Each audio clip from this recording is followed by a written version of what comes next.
साध संगत जी, प्रेम से कहना धन निरंकार जी। एक नई साखी के साथ स्वागत है आप सभी का आपके ही अपने चैनल पर। आज की साखी का विषय है पिता का प्रेम। चलिए सुनते हैं आज की ये साखी। साध संगत जी, दोपहर के समय अपने पूरे मन से राजीव वृद्धाश्रम की घास साफ करने में लगा हुआ था। उसे लग रहा था कि बुजुर्ग लोग जब नंगे पैर इस घास पर टहलते होंगे तो बीच बीच में उग आई ये नुकीली घास उन्हें चुभती होगी। इसीलिए राजीव चुन चुन कर नुकीली घास को उखाड़ रहा था। अचानक से राजीव के ऊपर एक छाया सी पड़ी, जैसे कोई उसके पास आकर खड़ा हुआ हो।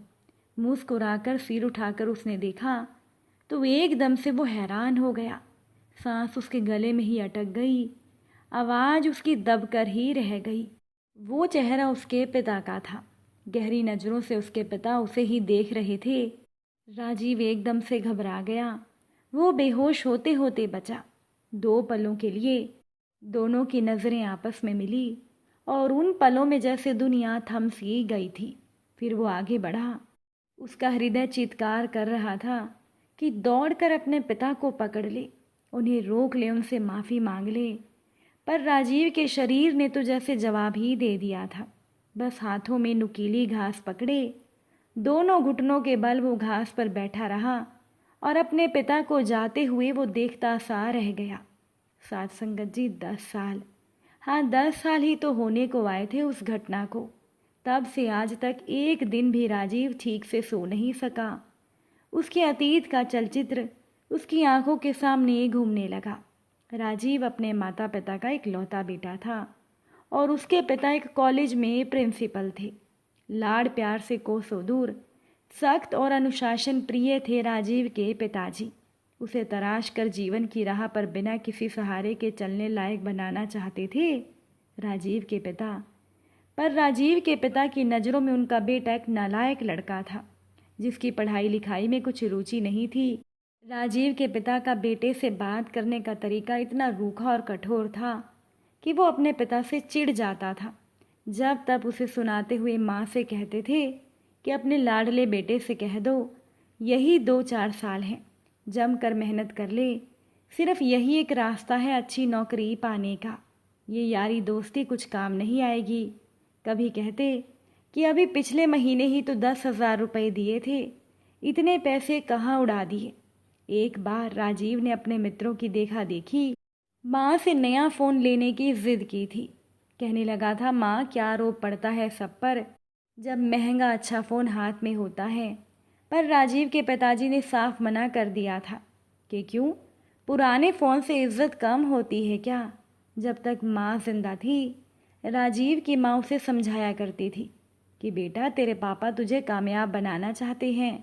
वो अपने मुंह से कभी नहीं कहेंगे, पर उनकी जान तेरे अंदर बसती है। तेरी हर एक इच्छा वो कैसे भी पूरी करना चाहते हैं।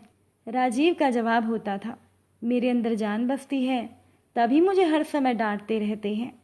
राजीव चिढ़ सा गया था। माँ की मृत्यु के बाद घर में राजीव और उसके पिता ही रह गए थे। राजीव की माँ ही पिता पुत्र के दोनों के बीच के संबंध की कड़ी थी। राजीव के पिता उसकी पढ़ाई लिखाई और खाने पीने का और स्वास्थ्य का पूरा ध्यान रखते थे। अपनी ओर से राजीव भी कोशिश करता था अपने पिता की मदद करने की। अब दोनों एक दूसरे के लिए चिंतित रहते थे, किंतु बातचीत दोनों के बीच में कम ही होती थी। बस केवल ज़रूरी बात ही हुआ करती थी। जब भी राजीव का कुछ बाहर से खाने का मन करता या फिल्म देखनी होती, दोस्तों के साथ घूमने जाना होता, तो वो अपने पिता से पैसे मांगता था, लेकिन उसके पिता देते नहीं थे। हमेशा उनका वही जवाब होता था कि इन फालतू चीज़ों के लिए मेरे पास पैसे नहीं हैं। जब खुद कमाओगे तब पता चलेगा कि कितनी मुश्किलों से पैसे कमाए जाते हैं। जी तोड़ मेहनत करो, किसी कंपटीशन में आकर दिखाओ, अच्छी नौकरी मिलेगी, तब इन सभी चीज़ों पर पैसे उड़ाना। पर ना जाने ऐसा क्या हुआ था। उम्र का तकाजा था या कुछ अमीर बिगड़े हुए मित्रों की संगत का असर या फिर माँ की मृत्यु। राजीव रास्ता भटक गया था। उसका ये विश्वास दृढ़ होता गया कि उसके पिता को उसकी खुशियों से कोई मतलब नहीं। बस हर समय वो भाषण देते हैं कि पढ़ाई करके बड़ा आदमी बने, चाहता तो राजीव भी यही था, पढ़ाई भी खूब करना चाहता था, पर उसका तर्क ये था कि जब पापा के पास उसके थोड़े बहुत मौज मस्ती करने तक के पैसे नहीं हैं तो वो उसके इतने महंगे महंगे शिक्षाओं की फीस कहाँ से भरेंगे। अब तो कैसे भी हो उसे ही जीवन भर अपना और अपने पिता का बोझा ढोना है।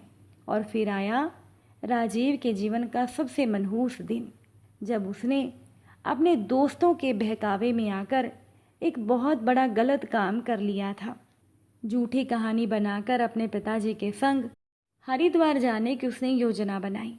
कुछ दिन वहाँ रहकर अपने काम का बहाना बनाकर अपने पिता को रोज अलग अलग सत्संगों में और भागवत प्रवचनों में वो दिन दिन भर के लिए छोड़ दिया करता। 3-4 दिन उनके साथ हरिद्वार में इसी तरह बिताकर एक दिन सुबह सुबह वो अपने पिता को वहीं छोड़कर चुपचाप अपने शहर लौट आया था। घर पहुंचकर दरवाजे पर नया बड़ा सा ताला लगाया और अपनी किताबें और ज़रूरत भर का सामान लेकर तुरंत एक दूसरे शहर में रहने के लिए चला गया। परंतु बार बार उसकी आंखों के सामने पिता का उनकी प्रतीक्षा करता हुआ मायूसी भरा चेहरा आ जाता था। नई जगह पर या भीड़ भाड़ में अक्सर उसके पिता उसका हाथ पकड़ लेते थे, जैसे राजीव कोई छोटा बच्चा हो और उनसे अलग होकर वो खो जाने वाला हो। बेटा जल्दी आ जाना, यहाँ तुम्हारे बिना दिल नहीं लगता, तुम्हारा काम कब पूरा होगा। रोज हरिद्वार में उसके पिता यही कहते थे। इतने दृढ़ व्यक्तित्व वाले राजीव के पिता वहाँ कितने असहाय और वृद्ध से लगने लगे थे। राजीव की अंतरात्मा के धिक्कार को उसके दोस्त अपनी बातों से दबाने की कोशिश करते। उसके मित्र कहते, परेशान क्यों हो रहा है, तू अपने पिता को हरिद्वार हमेशा के लिए छोड़कर थोड़ी ही आया है। कुछ समय के बाद जब अच्छी नौकरी मिल जाए तब अपने पिता से माफ़ी मांगकर उन्हें वापस ले आना। बड़े बुजुर्ग लोग माफ़ कर देते हैं।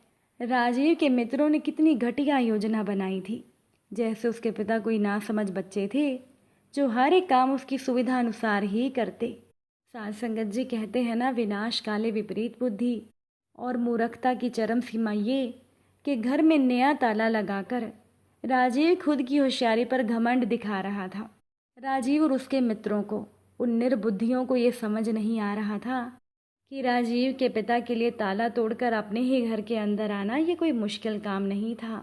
पर क्या राजीव खुद कभी उस ताले को खोल पाएगा जो पिता ने उन दोनों के दिलों के दरवाजे पर लगा दिया था।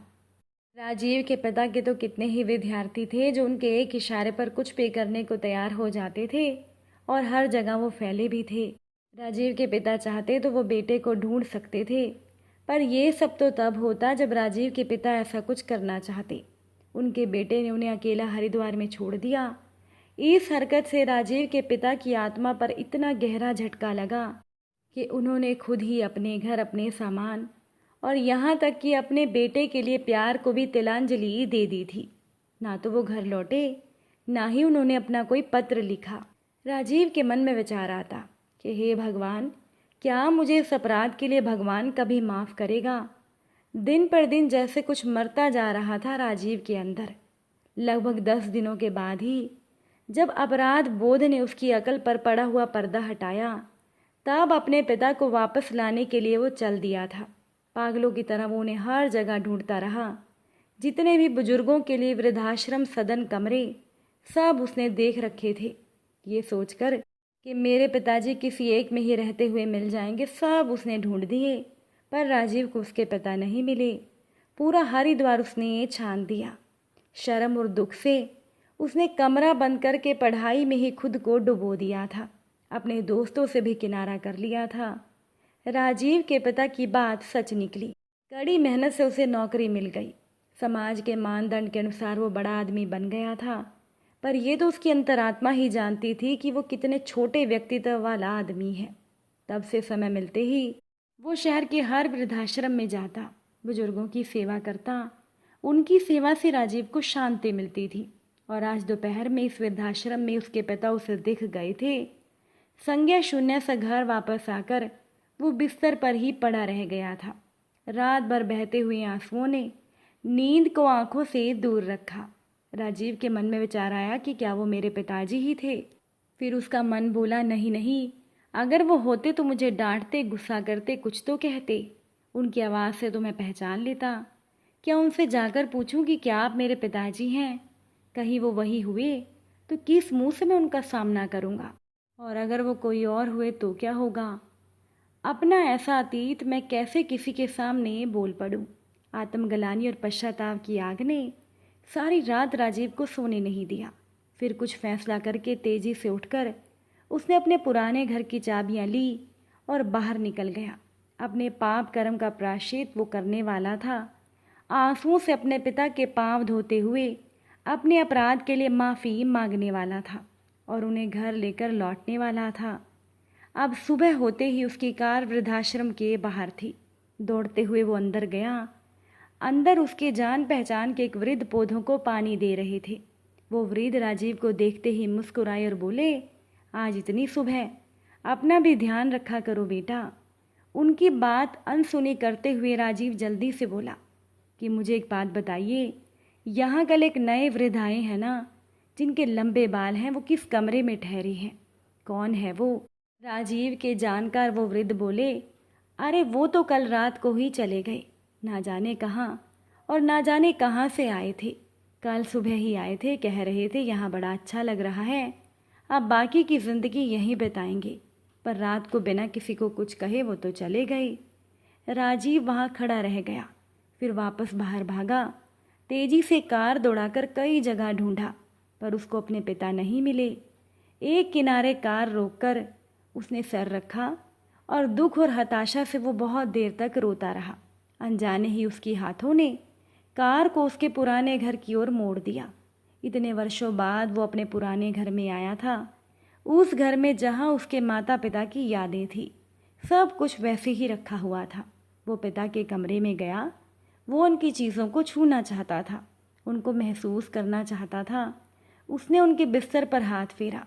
ऐसा लगा मानो अपने पिता के चरणों को वो छू रहा हो। फिर उसने अपने पिता की अलमारी खोली।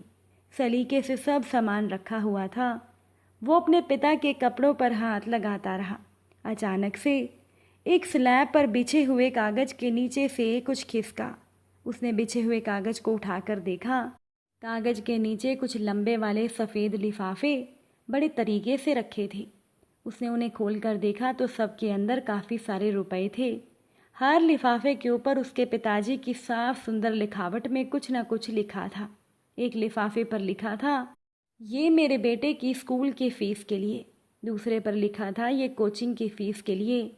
एक पर लिखा था, ये इंजीनियरिंग की फ़ीस के लिए। एक पर लिखा था, मस्ती के लिए। और अंत में एक लिफाफे पर लिखा था, मेरे बेटे के मन पसंदीदा फ़ोन के लिए। राजीव की आंखों से आंसू बहते जा रहे थे। हाथों में पकड़े हुए सफ़ेद लिफाफों पर काली शाही के धब्बे फैलते जा रहे थे। रोते रोते भी उसके होठ बोल रहे थे, पिताजी लौट आइए ना, मुझे आपकी बहुत ज़रूरत है। लेकिन उसके पिताजी अब कभी लौटने नहीं वाले थे। साथ संगत जी, राजीव समय रहते अपने पिता के प्यार को समझ नहीं सका और पिता के जाने के बाद उसे अपने पिता के प्यार की कीमत समझ में आई।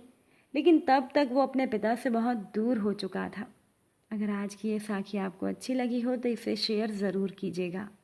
आप सभी से फिर मुलाकात होगी नई साखी के साथ। साथ संगत जी, प्यार से कहना, धन निरंकार जी।